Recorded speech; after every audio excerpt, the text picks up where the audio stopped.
the architectural history of New York. Now settle in and let the history of New York City wash over you like the waves of the Hudson River. As we take a journey back to the origins of the Big Apple, the year is 1624, and the place is New Netherland, a Dutch colony nestled along the Hudson River in what we today call New York.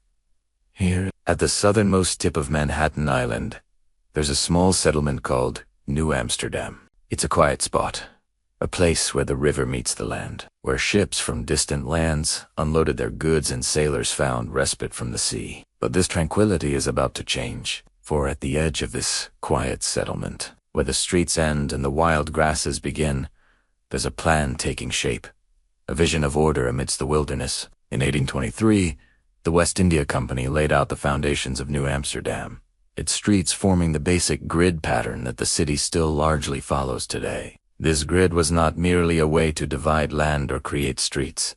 It was a symbol of control, a demonstration of civilization imposed upon the raw materials of nature. It was a bold statement, a claim of dominance by the Dutch colonists over their untamed surroundings. But it wasn't just about control. There was also a practicality to this grid, an efficiency born out of necessity. The tight street layout ensured that residents could easily access the waterfront, vital for trade and travel. It was a layout designed to serve the needs of a bustling port city. And while we often take the grid for granted now, it was an innovative idea then, a radical departure from the haphazard layouts of many European cities where streets often followed the twists and turns of medieval alleyways or the natural contours of the land. But grids alone don't make a city. What really transforms a collection of streets into a city are the buildings that line them, the structures that give life and form to the urban fabric. So let's take a closer look at those buildings, the architectural gems that shaped New York's early years. First off, imagine walking down Broadway, the main thoroughfare of New Amsterdam. On either side of the street, you'd see a variety of commercial and residential buildings, most of them constructed from wood. These weren't the soaring skyscrapers of modern New York, but rather low-slung structures with steep gable roofs, their gables facing the street. Many of these houses had brick facades, a nod to the Dutch colonial style popular back in the Netherlands. The interiors, however, were a mix of wood and brick, reflecting both the local availability of materials and the Dutch preference for combining different elements in their construction. Above the street level, you'd find upper-story balconies, allowing residents to enjoy the fresh air and the view. These balconies, with their wrought iron railings, added a touch of elegance to the cityscape, while providing a practical function for the inhabitants. As you wander through the city, you can't help but notice the towering presence of the Dutch Reformed Church, its steeple piercing the sky. This church, built in 1639, was the first major religious institution in New Amsterdam. Its simple yet sturdy brick facade bore the hallmarks of Dutch architecture. The interior was sparsely decorated, with the focus being on the pulpit, which was elaborately carved and gilded. It was a powerful symbol of the Dutch Calvinist tradition. Nearby, you might spot a shop or two with their awnings extended, offering shade to pass. These awnings, often striped or patterned, added a splash of color to the streetscape. Inside, you'd find a variety of goods on display, from spices and textiles to tools and hardware. Each shop was a microcosm of the global trade network that was transforming New Amsterdam into a hub of commerce. And then there's the matter of signs. Each shop and building would have its own sign, painted or carved, serving as a visual identifier for its business or owner. These signs, ranging from simple symbols to elaborate figures, not only announced the establishment's name, but also served as a form of advertisement, attracting customers from all over the growing city. As you continue your exploration of New Amsterdam, you'll stumble upon the waterfront, bustling with activity. Here, warehouses lined the docks, their brick walls bearing the brunt of the elements. The interiors, however, were vast and airy, with high ceilings and large windows to allow for maximum storage and ventilation. These warehouses, essential to the city's trading economy, were where imported goods were stored before distribution and where locally produced items were held for export. The scene is filled with movement. Sailors are unloading crates from ships, porters are wheeling carts laden with goods, and merchants are inspecting packages from far-off lands. The air is thick with the smells of salt, sweat, and exotic spices. But amidst all this activity, There's a certain charm to the city that's hard to ignore. The streets, though busy, have a certain coziness to them, created by the close proximity of the buildings and the vibrant awnings that shade the sidewalks. The sound of seagulls mingles with the chatter of merchants and the shouts of children at play. The architecture, though simple by today's standards, has a certain appeal. A reflection of a time when function and practicality were paramount. Walking through the narrow streets, you feel a sense of community, a feeling that you are part of something larger than yourself. The city is alive, breathing, pulsing with the energy of commerce, trade, and community. It's a far cry from the glass and steel canyons of modern Manhattan, but it's no less impressive for its simplicity. This is New Amsterdam at its nascent stage, a city finding its footing, establishing its identity one brick, one gable, and one steeple at a time. The story of New York is vast, encompassing centuries of growth, change, and reinvention. Yet it all began with a handful of Dutch settlers who dared to dream of a city by the river. Welcome to the heart of New York City, where the energy of millions pulses through the avenues. You can almost feel the vibrations of a century of dreams and ambitions thundering beneath your feet. But have you ever taken a moment to look up? To really observe the buildings that define the skyline? The silent witnesses to the city's evolution. Our next stop takes us to the turn of the 20th century, a pivotal moment in New York's architectural history, the era that gave birth to some of the city's most iconic landmarks. Picture this. The year is 1907, and you're standing at the corner of 5th Avenue and 40th Street. Before you stands the newly completed Singer Building, the tallest in the Western Hemisphere, its terracotta facade gleaming in the afternoon sun. This architectural marvel was not just a symbol of the city's economic prowess, but also a showcase of new technologies and materials. The Singer Building marked a departure from the older brick and stone structures, embracing new materials like steel and glass. Its construction was a feat of engineering, a testament to the human spirit's ability to conquer new heights. Literally and metaphorically, the skyscraper had arrived in New York. As you walk down 5th Avenue, you can't help but notice the stately presence of the Metropolitan Museum of Art, its limestone facade adorned with intricate sculptures and architectural details. The museum, completed in 1880, was not just a repository of arts, but a cultural cornerstone of the city. Its design, a blend of past and present, combined historical elements like the Romanesque arches with contemporary features like the glass-enclosed court. It was a celebration of New York's status as a world-class city, a city that could rival the cultural capitals of Europe. Looking up, you'll notice a recurring theme: the cornice, a decorative element that crowns the top of a building. The cornices in this era were particularly elaborate, often featuring intricate designs and patterns. They were not just architectural flourishes, but served as a way to distinguish one building from another.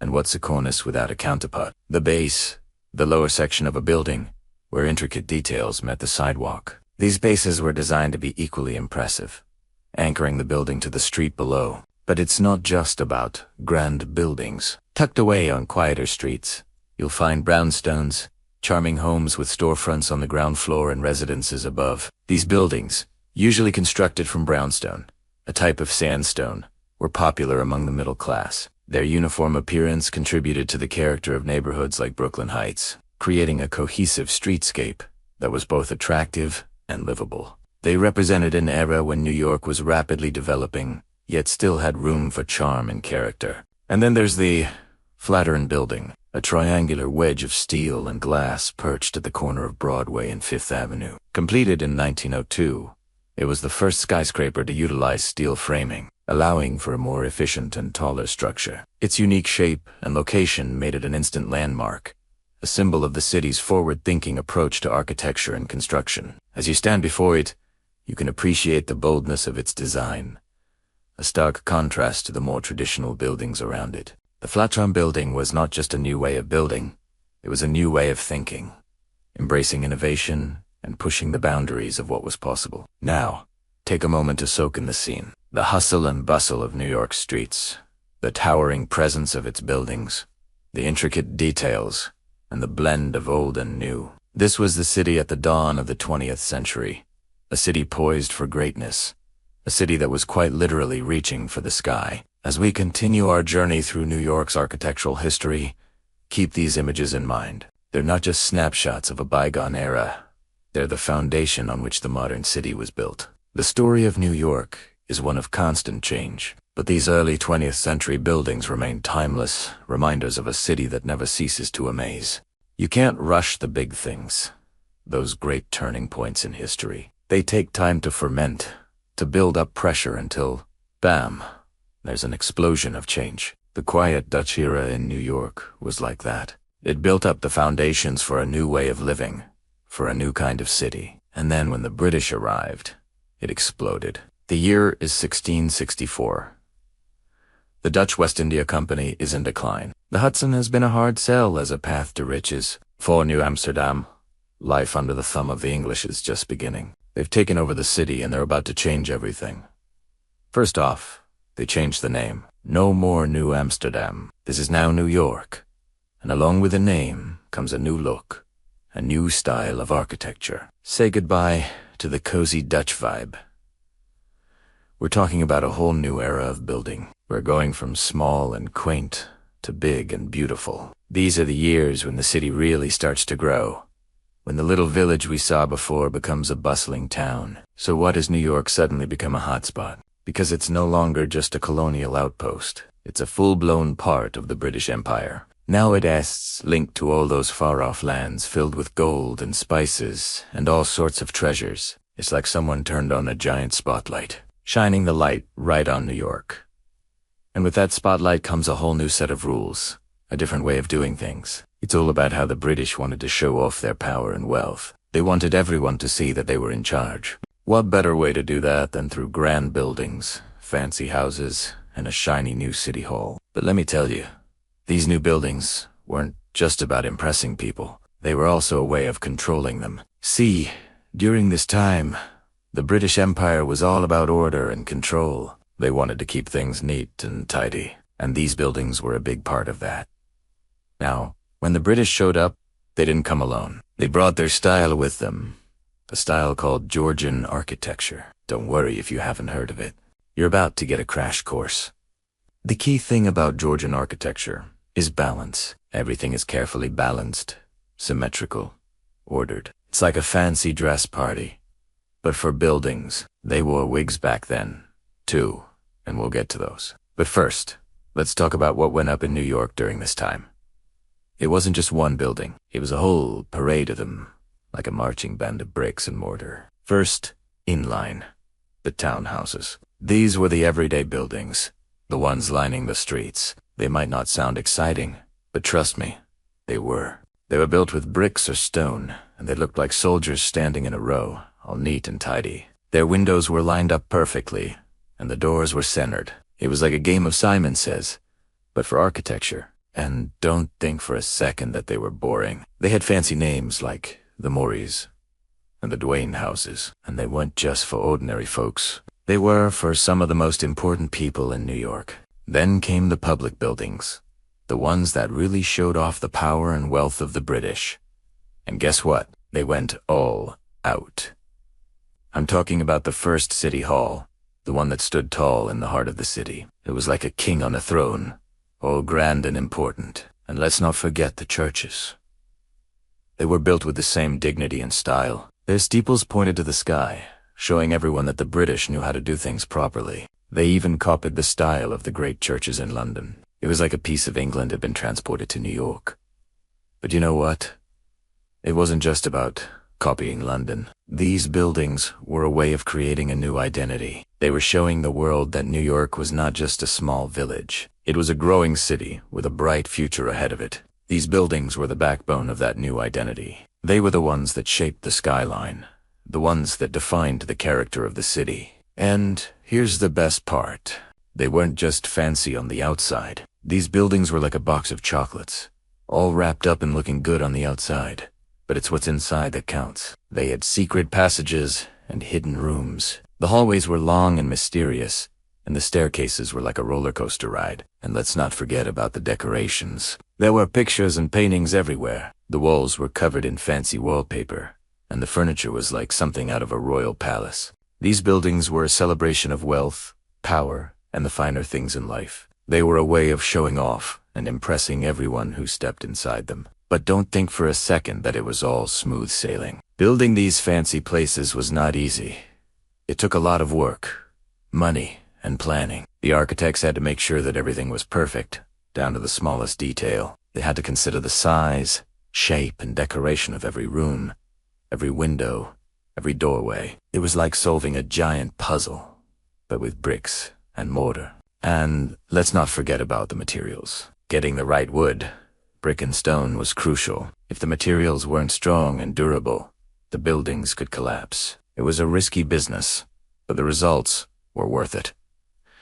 So there you have it. The Georgian era in New York was all about grand buildings, fancy decorations, and a whole lot of hard work. It was a time when the city was transformed from a sleepy village to a bustling hub of trade and culture. The buildings of this time were not just structures made of brick and stone.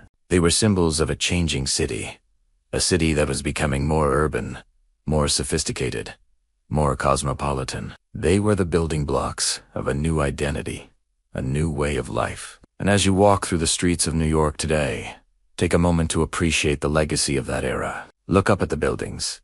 Imagine the people who lived and worked there, and try to picture the city as it was in those early days. The streets may be crowded and the traffic noisy, but in the heart of the city, there's a quiet echo of a bygone era.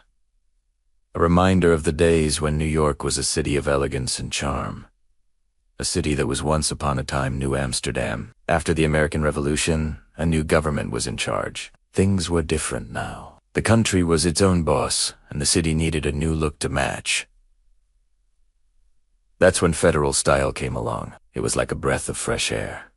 A change from the heavy, serious look of Georgian architecture. Federal style was lighter, more delicate, and it showed off the new spirit of the times. These buildings still had the nice features of Georgian style, like the fancy door frames and the cool fan lights above the doors, but they also added a touch of Roman and Greek influence. Imagine the columns and the decorations, and you'll get the picture. Federal style was all about balance and order, just like Georgian style, but it also had a bit of playful elegance to it. It was the style of the new American Republic, a celebration of freedom and democracy. These buildings weren't just for the rich and powerful. They were for everyone who loved the idea of America and wanted to show it off. They were built with a mix of brick and stone, and they came in all shapes and sizes. Some were small and cozy, while others were tall and stately, but they all shared the same elegant style. They were like the new clothes of the young American nation.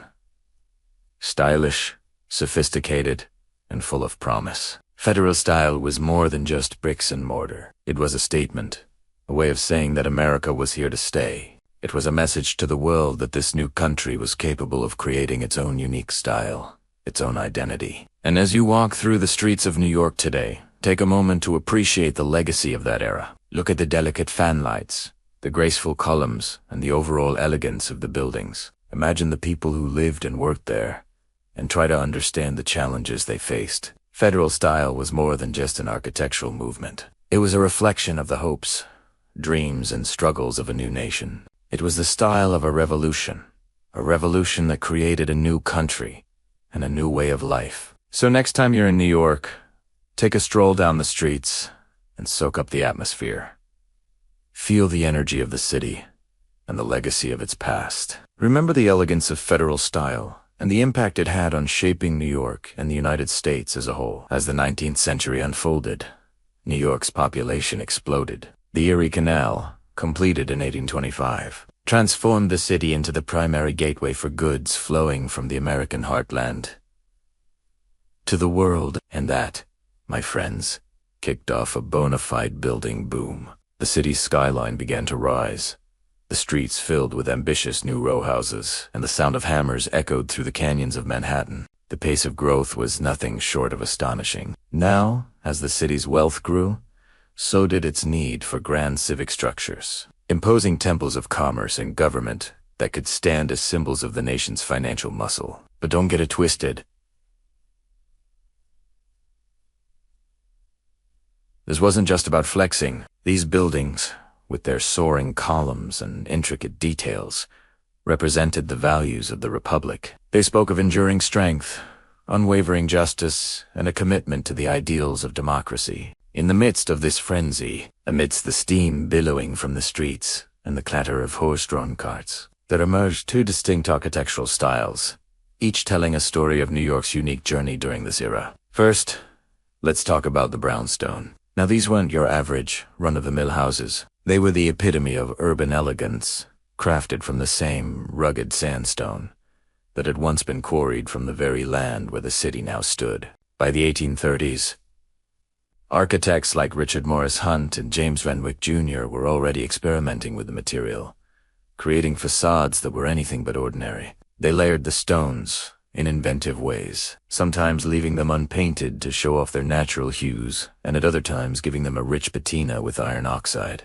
The result, a warm, inviting glow that gave the buildings their signature look. The name brownstone, well, that came later when people started painting the stones to match their natural color. These homes weren't just pretty to look at, they were designed to be lived in. Unlike the mansions of the wealthy elite, the brownstones were aimed at the growing middle class, offering a decent living space without breaking the bank. What made them even more special was the way they were built. You know those long, low buildings that line the streets? Well, they were actually meant to be part of a larger picture. Developers planned entire blocks at once, building multiple houses side by side to form a cohesive community. It was a smart move that created a sense of continuity and charm. Each brownstone had a stoops, those iconic steps leading up to the front door, complete with a Juliet balcony on the second floor. It was a chance for neighbors to connect, to chat over the fence, or simply soak up the atmosphere of the street. Inside, the houses were cozy and efficient, often with 5 or 6 stories crammed into a small footprint. The rooms were long and narrow, echoing the shape of the lot they were built on. But don't let that fool you. They were anything but cramped. The high ceilings and intricate moldings added a touch of grandeur, making every room feel like a grand ballroom, albeit a more intimate one. Now let's shift gears and talk about Greek Revival. This architectural style was all about capturing the essence of ancient Greece, but with a distinctly American twist. Imagine standing in front of a building with columns that seem to reach for the sky, and a pediment so detailed it looks like a frozen wave. That's Greek Revival for you. Now, the fascination with Greece wasn't just skin deep. It was rooted in the belief that the United States was carrying on the legacy of the great Athenian democracy. The style became a staple for civic buildings, like courthouses and government offices, projecting an image of authority and permanence. The most iconic feature of Greek Revival architecture has got to be those columns. They come in different orders: Doric, Ionic, and Corinthian, each with its own unique look. But they all share a common goal: to create a sense of balance and stability. These columns, by the way, aren't just for show. They serve a structural purpose too, helping to support the building's weight. The spaces between the columns are filled with windows, allowing light to pour in and giving the facade a sense of openness. Above the columns, you'll find the entablature, which includes the frieze and the cornice. Here's where the real magic happens. The frieze, with its intricate patterns, and the cornice, with its delicate moldings, add a touch of elegance and refinement to the overall design. And then there's the pediment, that triangular piece above the entrance. It's often decorated with sculptures or patterns, adding a sense of depth and visual interest to the facade. And here's the kicker.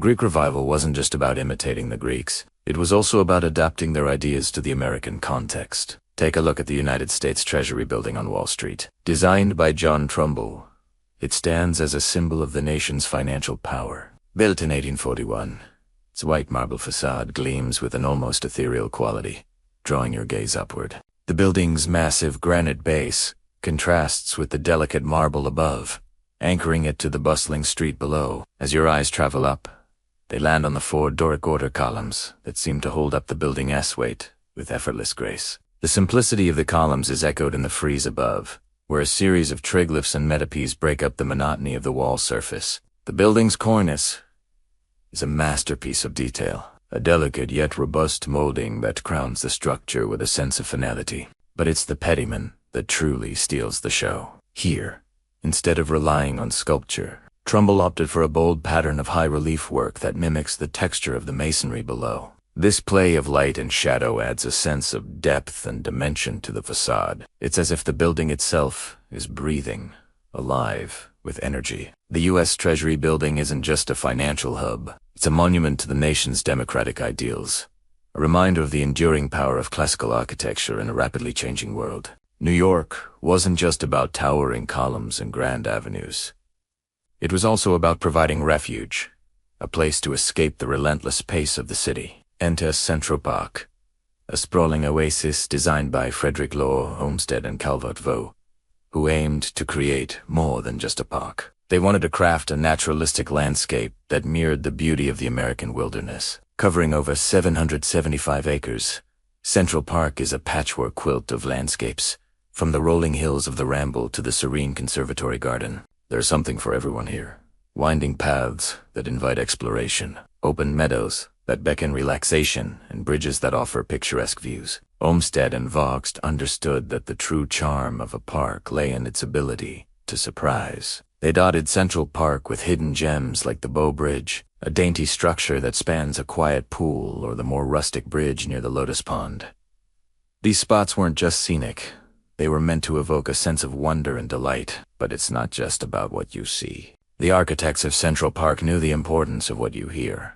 The rustling leaves, the babbling brooks, the distant music. Sound played a crucial role in shaping the park's design. Walking along the Mall and 34th Street, you'll find yourself surrounded by the sweet sounds of birdsong, thanks to Olmsted and Vaux's thoughtful landscaping. This seamless blend of nature and urban life was a radical idea. When the park opened in 1861, it was hailed as a triumph of landscape architecture, a model for urban green spaces across the globe. Central Park is more than just bricks and mortars. It's a symphony of sights and sounds, a place where the architecture of nature meets the artistry of design. It is an urban sanctuary where the pulse of the city fades into the background and you can reconnect with the simple pleasures of nature. In the late 1800s, department stores were all the rage, especially those of the famous magnate Isham, who believed that customers should experience the products before they buy them. And so he built his stores to be a labyrinth of wonder. One day, one customer found themselves in an intimate setting, a recreation of a bedroom, complete with a lavish canopy bed right in the middle of the store. It was covered with fine linens,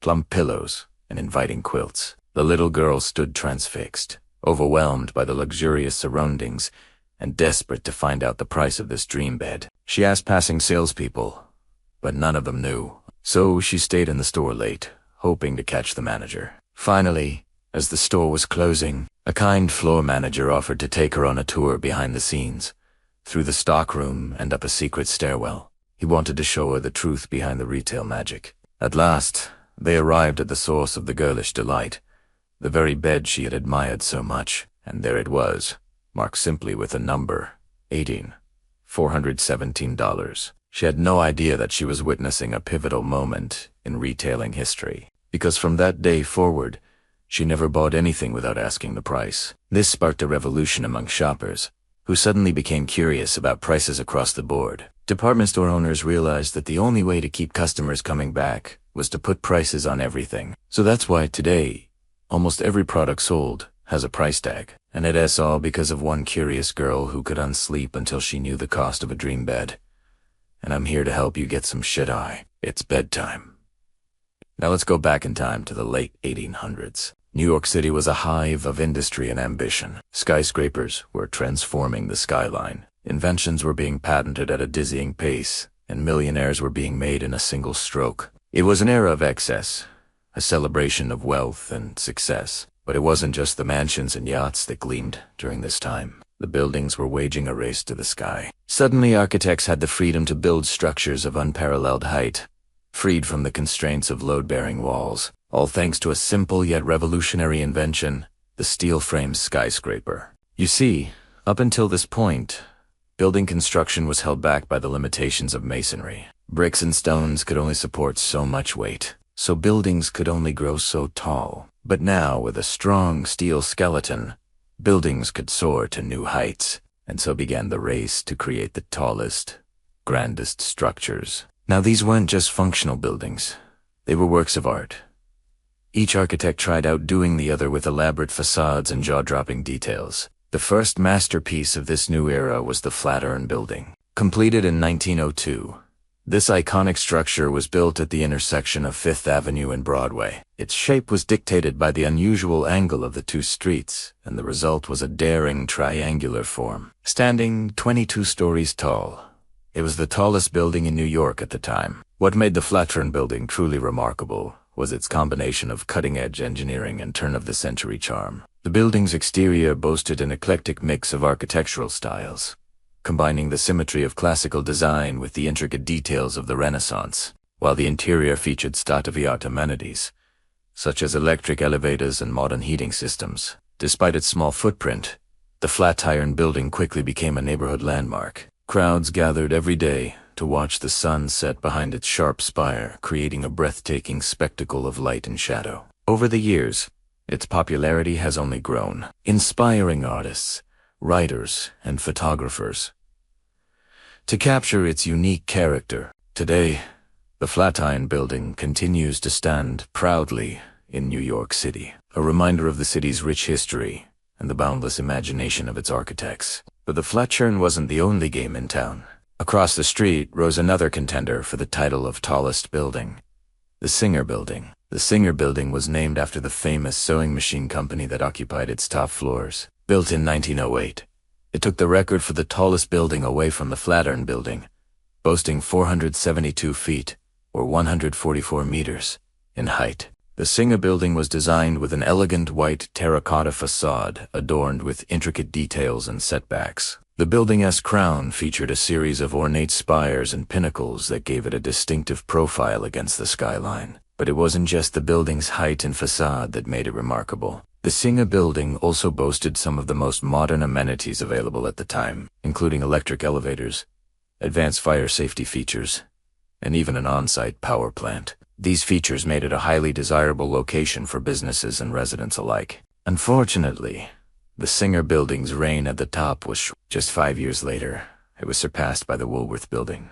which took the title of the world's tallest building. Still, the Singer Building remains a significant landmark in New York City's history, representing a pivotal moment in the evolution of skyscrapers. Today, visitors can marvel at its Beaux-Arts architecture and appreciate its role in shaping the city's skyline. Now, the Woolworth Building was something else, a glorious testament to American ambition and architectural brilliance. Standing at 792 feet, or 241 meters, it was the tallest building in the world from 1913 to 1930.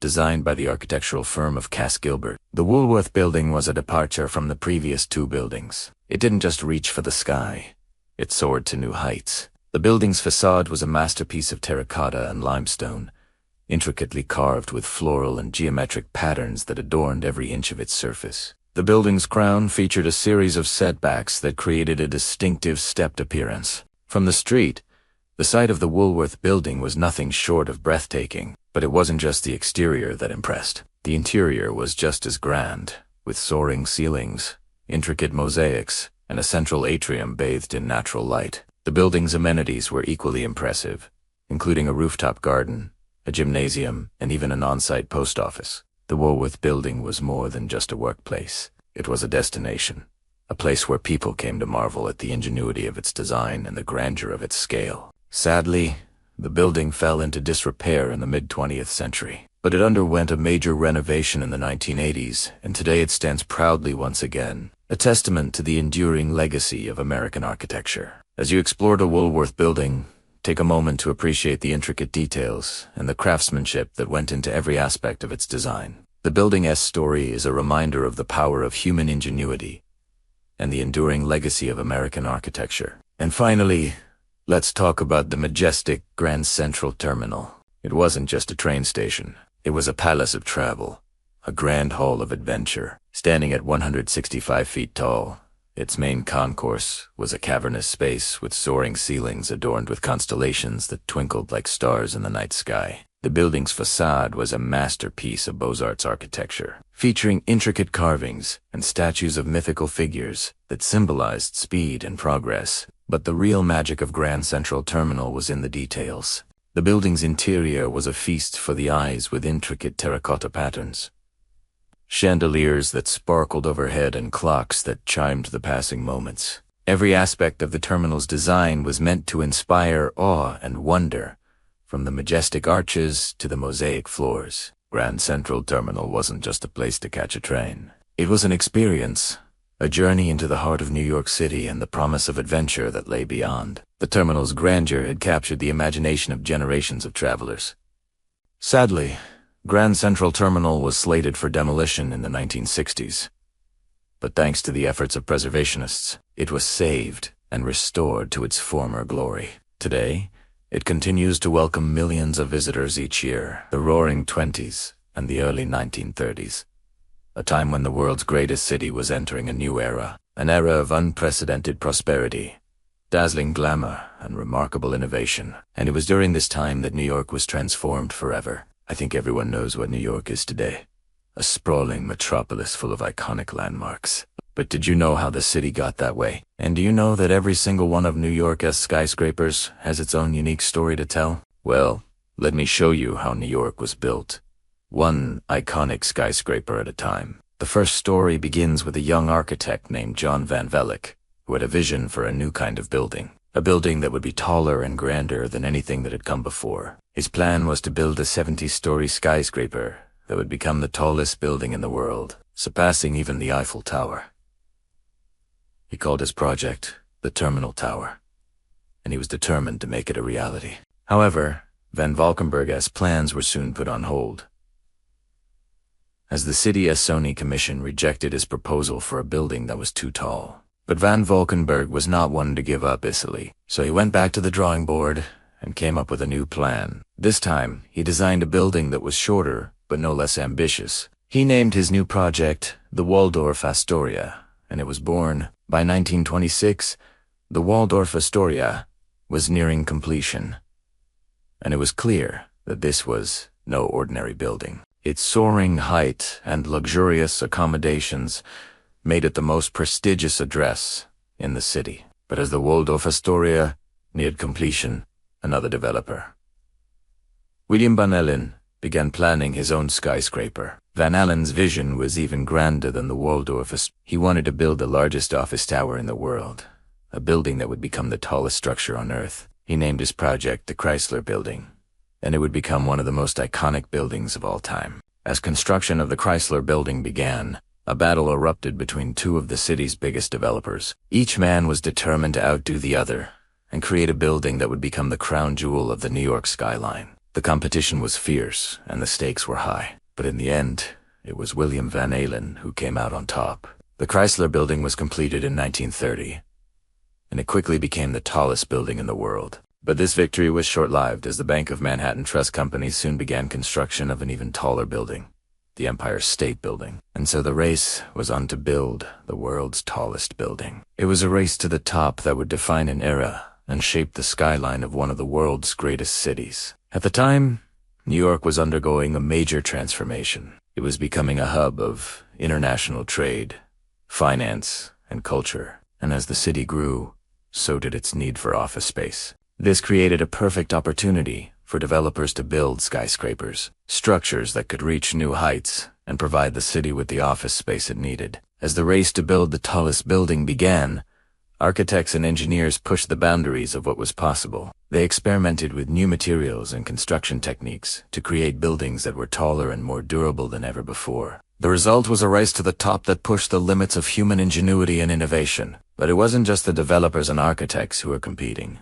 The people of New York were also caught up in the excitement. They watched as the buildings rose higher and higher, creating a skyline that seemed to touch the clouds. It was a source of pride for the city and a symbol of its status as a global metropolis. Today, the Chrysler Building and the Empire State Building stand as a reminder of that era of innovation and competition. They are two of the most iconic buildings in the world, and they continue to captivate visitors and residents alike. Their sleek Art Deco designs and soaring heights are a testament to the ambition and creativity of the people who built them. The Chrysler Building was one of the first skyscrapers to be built during this era of innovation. Designed by William Van Allen, it was intended to be the tallest building in the world, and it achieved that status in 1930. The building's design was a departure from the traditional skyscrapers of the time. It featured a sleek, aerodynamic form with setbacks that gave it a stepped appearance. The building's exterior was clad in stainless steel and chrome, which glistened in the sunlight and made it appear to shimmer. Inside, the building featured luxurious amenities such as a glass-enclosed restaurant and observation deck that offered panoramic views of the city. The Chrysler Building was not just a marvel of engineering and design, but it was also a symbol of American industry and innovation. It was the headquarters of the Chrysler Corporation, one of the most successful automakers of the time, and the building was seen as a symbol of the company's success. Across town, another skyscraper was being built, the Empire State Building. Designed by Shreve, Lamb and Harmon, the building was commissioned by the real estate developer John J. Raskob. The building was intended to be the tallest in the world, and it surpassed the Chrysler Building in 1931.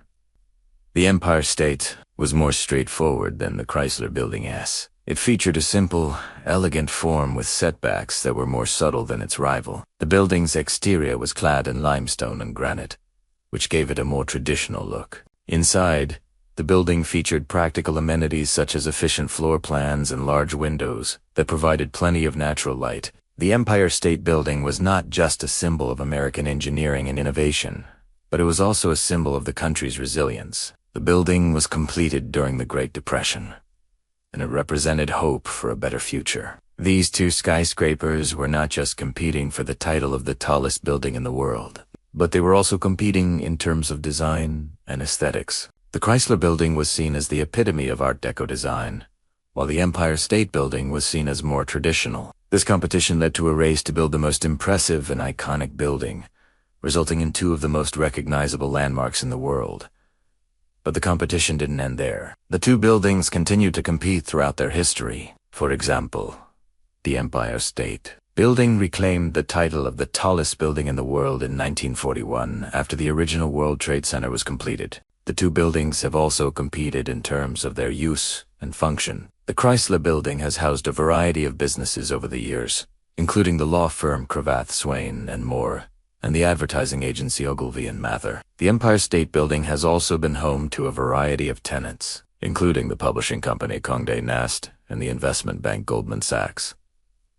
In recent years, the two buildings have become symbols of New York City itself. They are two of the most popular tourist destinations in the city, with visitors from around the world coming to see them. Both buildings have observation decks that offer stunning views of the city. But the Empire State Building's deck is more than twice the height of the Chrysler Building's, making it the highest observation deck in the Western Hemisphere. But perhaps the most important way that the two buildings have competed is in terms of their cultural significance. The Chrysler Building and the Empire State Building are two of the most iconic symbols of the Art Deco movement. The Chrysler Building's design is a masterpiece of this style, with its distinctive setbacks, stainless steel exterior and luxurious interior. The Empire State Building's design is also influenced by Art Deco, but it is more restrained. Its simple, elegant form and traditional materials make it a more understated example of the style. These two buildings are more than just architectural marvels or symbols of New York City. They are icons of an era and a testament to the power of human imagination.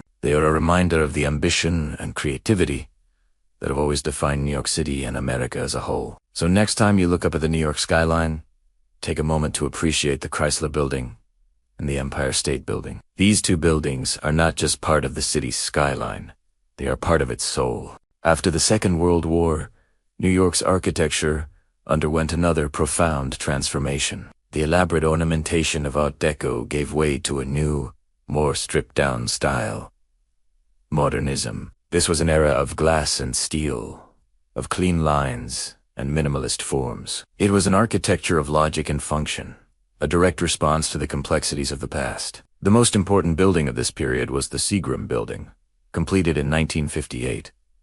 Designed by Mies van der Rohe, it was a masterpiece of international-style modernism. Its bronze and glass facade was a study in pure form. The building was a simple, elegant box, its dark color and precise detailing making it a beautiful, mysterious presence on Park Avenue. The building was set back from the street, creating a grand plaza with a calm, reflecting pool. This was a revolutionary idea, creating a public space that was not just a walkway, but a place of contemplation and calm. The Seagram Building was not just a building, it was a statement, a testament to the idea that less is more, that true beauty lies in the purity of form. At the same time, the United Nations headquarters was built, a complex of soaring glass towers on the East River. It was a symbol of a new era of global cooperation, a place where the world's leaders could meet and work together. The building's clean, modern lines and its sweeping glass facades were a perfect expression of its mission. Transparency, honesty, and a global outlook. It was a building for a new world, a place where nations could come together in a city that had become the center of the world. But this era of modernism was not without its critics. The demolition of historic buildings, including the original Pennsylvania station, sparked a preservation movement that would forever change the city's approach to its past. The loss of Penn Station, a magnificent Beaux-Arts building, was a wake-up call. It made people realize that the city's history was not something to be discarded, but something to be cherished and protected. The preservation movement, led by figures like Jane Jacobs, fought to save the city's older, more intimate neighborhoods from the wrecking ball. This period was a time of shifting priorities. The city's architecture was no longer just about building higher. It was about building smarter, with a greater emphasis on public space and a newfound respect for the past. The glass and steel buildings of this era were a dramatic shift from the ornate, detailed architecture of the past. They were a cool, logical, and rational response to the needs of a new world. As you listen, feel the quiet hum of this era, the sense of order and logic that defined its buildings. Imagine the light reflecting off the smooth glass facades, and let that calm, steady glow guide you into a deep and peaceful sleep. In the heart of Manhattan, nestled between the avenues, there existed a small haven of tranquility. It was here at the corner of Park and 52nd that one of the most influential buildings of the 20th century stood tall. The Seagram Building, designed by the legendary architect Ludwig Mies van der Rohe. It was a beacon of modern architecture, a testament to the philosophy of less is more. The story of the Seagram Building began in the late 1950s, when the Seagram Company, a Canadian distiller of fine spirits, decided to expand its business to the United States. They sought to create a corporate headquarters that would embody their brand's essence: sophistication, elegance, and timeless appeal. Mies van der Rohe, already renowned for his innovative designs, was the perfect choice to lead this endeavor. The site presented unique challenges. It was a narrow plot of land surrounded by towering neighbors, leaving little room for setbacks or compromises. But Mies van der Rohe saw this as an opportunity to redefine urban living. The result was a masterpiece of modern design, a sleek glass and bronze tower that seemed to float above the bustling streets of New York. The building's facade was a symphony of simplicity and functionality. Floor-to-ceiling windows were held in place by a grid of bronze mullions, creating a harmonious balance between transparency and structure. The use of non-reflective glass ensured that the building's interior remained private while still offering panoramic views of the city. As you step inside, you are greeted by a world of clean lines and open spaces. The lobby, clad in white marble and granite, exudes a sense of understated luxury. A bronze sculpture by Henry Moore adds a touch of artistic brilliance to the minimalist decor. The building's interior was designed to be flexible, adaptable to the ever-changing needs of a growing company. Natural light poured in through the expansive windows, illuminating the workspace with soft, even illumination.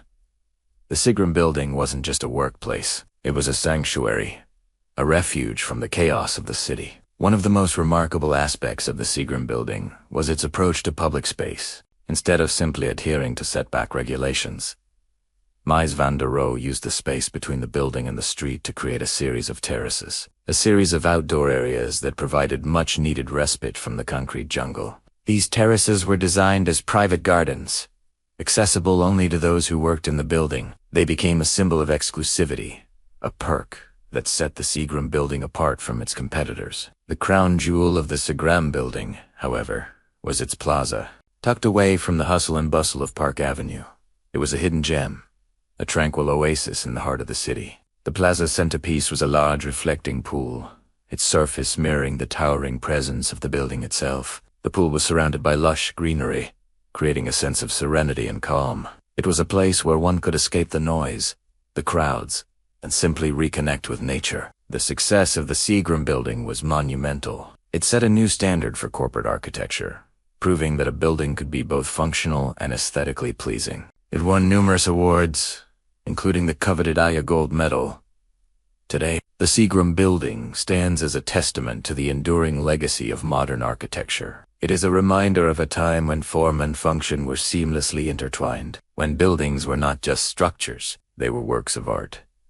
And as you stand before its unassuming yet elegant facade, you can't help but feel a sense of awe and wonder at the genius of its design. As we continue our journey through the architectural marvels of New York City, we now turn our attention to another iconic structure that graced the skyline during the same era, the United Nations headquarters. This sprawling complex located along the East River embodies the ideals of international cooperation and global unity, serving as a symbol of humanity's aspirations for peace and progress. The United Nations headquarters was the brainchild of a joint venture between two prominent architectural firms, Wallace, Harrison and Associates, and Skidmore, Owings, and Merrill. The design process was highly competitive, attracting top talent from around the world. The winning submission was a bold and innovative proposal that showcased a radical departure from traditional diplomatic architecture. The complex consists of three principal components, each with its distinct purpose and design elements. At the core of the headquarters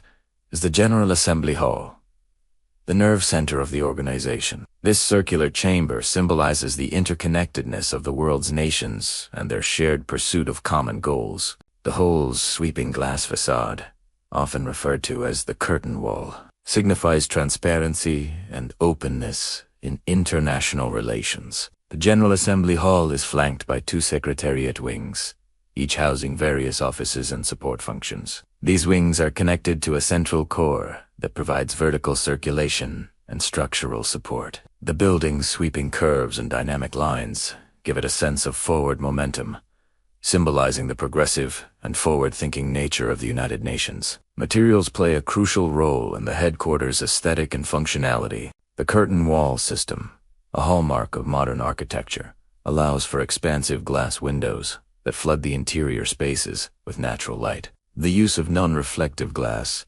ensures privacy while maintaining visibility from the outside, promoting a sense of transparency. The building's structural frame is primarily composed of steel, providing the necessary strength and flexibility for its sweeping curves. The headquarters is adorned with several art pieces, including a striking mural by Mexican artist Jose Maria Sierra, which depicts various cultures and races coming together under the banner of the United Nations. The sculpture, "The World is One," symbolizes the unity and interdependence of all nations. The United Nations headquarters is not just an architectural marvel. It is a powerful symbol of global cooperation and diplomacy. Its design embodies the ideals and aspirations of the organization, serving as a beacon of hope for a better and more united world. As you stand in awe of its grandeur, remember that within these walls, history is made every day as world leaders gather to address global challenges and work towards a brighter future for all humankind. And so our exploration of New York's architectural heritage continues, taking us back to a pivotal moment in the city's history, when the glass and steel giants of Midtown were challenged by the need to preserve its cultural and historical roots. The story takes us to the neighborhood of Hudson Yards, where the original Pennsylvania station once stood. This grand transportation hub was a testament to the engineering and architectural prowess of its time. The station, completed in 1910, was designed by the renowned architectural firm Mead and White.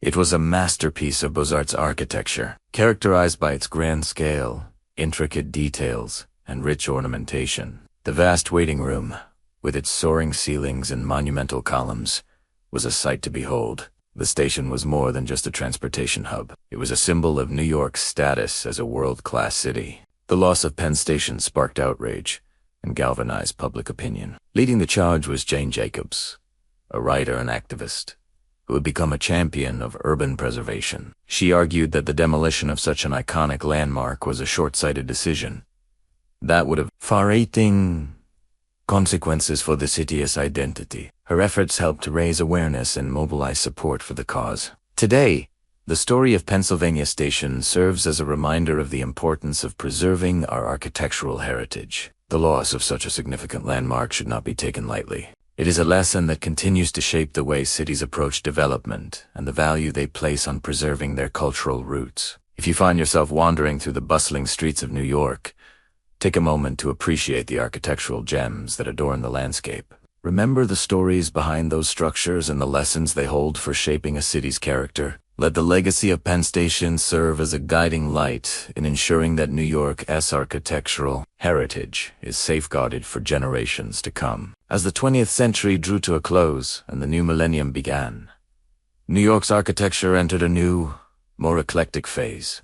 The strict rules of modernism gave way to a playful, more expressive style known as postmodernism. This was a style that celebrated ornamentation, color, and a sense of humor. It was a direct reaction against the sleek, minimalist buildings of the previous era. A prime example of this new style was the AT&T building, now the Sony building, designed by Philip Johnson and John Burt. Its classical, Chippendale-style pediment at the top was a shocking and delightful gesture, a moment of whimsy that made it an instant icon. It was a building that played with history, a cheeky nod to the past, and a city that was obsessed with the future. It was a sign that architecture could be fun again, that it could be a conversation between the past and the present. The beginning of the 21st century brought a new challenge and a new opportunity for New York's architecture. The tragic events of September 11th, 2001, left a physical and emotional void in the city's skyline. The rebuilding of the World Trade Center site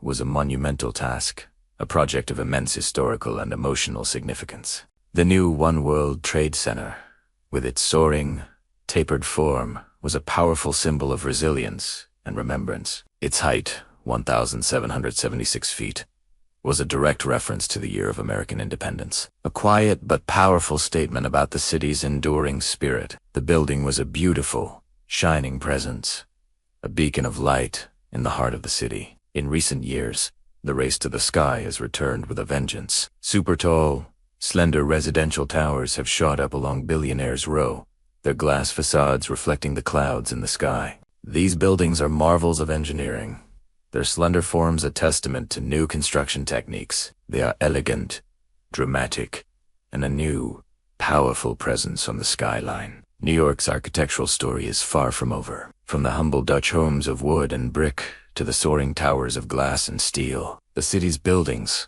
tell a story of constant change, of ambition, and of resilience. They are a physical record of the city's history, a silent testament to its spirit. The architecture of New York is a living, breathing thing, always evolving, always reaching for the sky. And now the journey ends here. You have walked through the streets of a city that was born of a simple trading post and grew into a global metropolis. You have seen it transform from a quiet settlement to a vertical forest of steel and glass. Let the quiet rhythm of this history, the soft hum of its constant change, guide you into a state of deep and peaceful rest. Close your eyes and may your mind find peace as you rest, knowing the story is now complete. Welcome to our channel, where we bring you stories of history's greatest cities. Make sure to subscribe for new episodes every week. And if you would like to help us make even more incredible videos, consider joining our membership program. As a member, you can help us research, write, and even produce our videos. You will also gain exclusive access to our members-only content. So if you love learning about history and want to join a community of like-minded people, we invite you to join our membership program today. Now, let's get back to our video. When the Dutch settled Manhattan in the 1620s,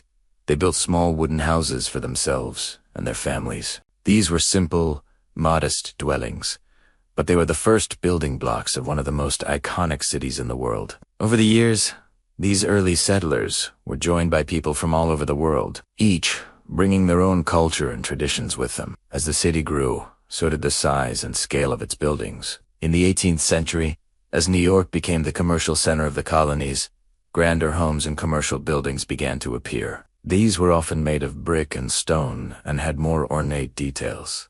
They reflected the wealth and sophistication of the city's merchants and landowners. The 19th century saw a massive influx of immigrants to New York.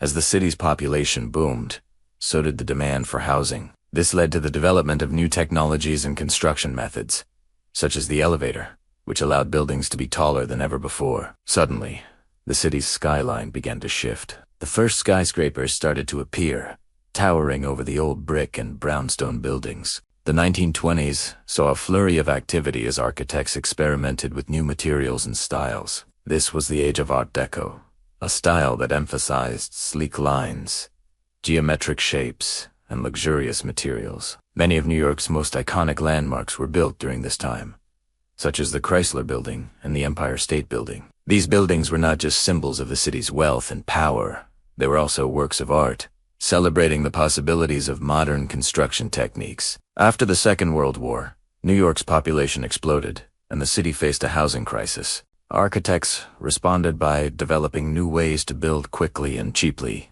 This led to the rise of the international style, a minimalist style that emphasized function over form. Many of these buildings were made of glass and steel and featured large expanses of window space. The most famous example of this style in New York is the Seagram Building, completed in 1958. Despite its sleek, modern appearance, the Seagram Building was highly influential in shaping the course of modern architecture. It established a precedent for how corporate headquarters could be designed in a way that was both functional and elegant. But as the 20th century wore on, this strict aesthetic began to feel stifling to some architects. They yearned for a style that allowed for more creativity and expression. And so in the 1970s, a new movement emerged known as postmodernism. This style rejected the austerity of the international style and embraced ornamentation, color, and even humor. One of the most famous examples of postmodern architecture in New York is the At&T Building. Now the Sony Building, completed in 1984. Designed by architect Philip Johnson with his partner John Burt. The building was originally clad in granite and adorned with intricate patterns and textures that evoked the grandeur of 18th century Europe. The most striking feature of the building, however, was its rooftop pediment, a playful nod to the classical architecture of the past. Although postmodernism was a controversial movement in architecture, the AT&T Building was generally well received by the public. Its success paved the way for other architects to experiment with new ideas and approaches to design in New York. But no discussion of New York's architecture would be complete without mentioning the events of September 11, 2001. The terrorist attacks of that day caused the collapse of the World Trade Center and left a gaping hole in the city's skyline. The rebuilding of this site was a monumental task, both physically and emotionally. The new World Trade Center, with its soaring spire reaching 1,776 feet into the sky, is a powerful symbol of the city's resilience and determination to never forget. In recent years, New York's skyline has once again been transformed by the construction of several super-tall residential towers along Billionaires Row. These buildings, including the 432 Park Avenue and the Central Park Tower, are among the tallest in the world and offer luxurious apartments with breathtaking views of the city. While some critics have argued that these towers are too tall and out of scale with the surrounding buildings, others have praised them as feats of engineering and symbols of the city's economic vitality. From the humble beginnings of the Dutch colonial era to the sleek glass towers of today, New York's architecture reflects the city's unique history and its position as a global metropolis. Whether you're re-admiring the Art Deco masterpiece that is the Chrysler Building or the soaring spire of the new World Trade Center,